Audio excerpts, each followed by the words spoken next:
barzelletta che secondo me è una delle migliori in assoluto. Allora, si intitola, poi spiegatela ai turisti, si intitola Due cagliaritani a New York. Marito e moglie, appena sposati. Allora, appena che ci siamo sposati adesso noi, andiamo in America. In America? Arrivare a lei in America? Ma sei scema? E perché scema? Ci vanno tutti in America, non ci possiamo andare noi. Non ci possiamo andare perché non conosciamo la lingua. E beh, la lingua ci sono gli interpreti e noi andiamo lo stesso lì e bu. Ascolta, io se non conosco la lingua non ci vado. Entra il cognato. Ascolta, se dovete andare in America, la questione delle lingue è la fesseria. La caffesseria, qua è la fesseria. Se te lo dice mio fratello è lui. E lo so, tuo fratello è lui e chi è? Un altro allora. Come sarebbe a dire questa cosa facile? Cioè voi dovete parlare, se volete che gli americani capiscono tutto, dovete parlare il cagliaritano molto lentamente.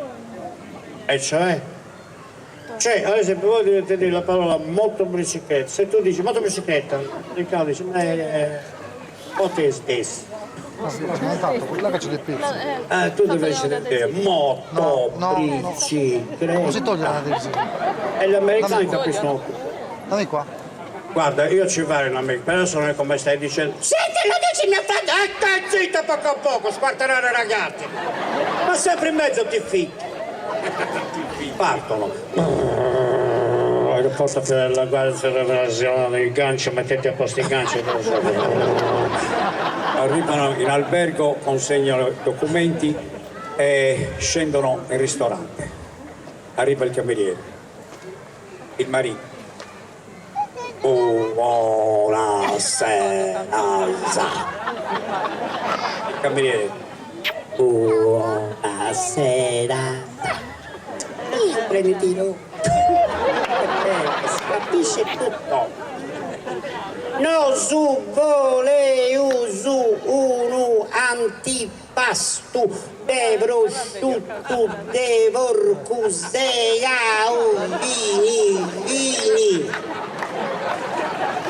Cameriere. Sì, signora sa. Dopo si porterà un prato di pasta asciutta con bagnatero mattica e una bistecca di guardo che non si ara di cursa.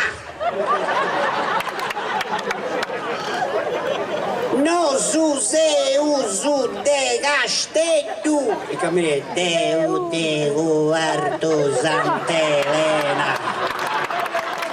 Ma tu i bustetti esti de guardo Sant'Elena e no su de castellu. Ita bisogno cesti de siglia chi schionai americano.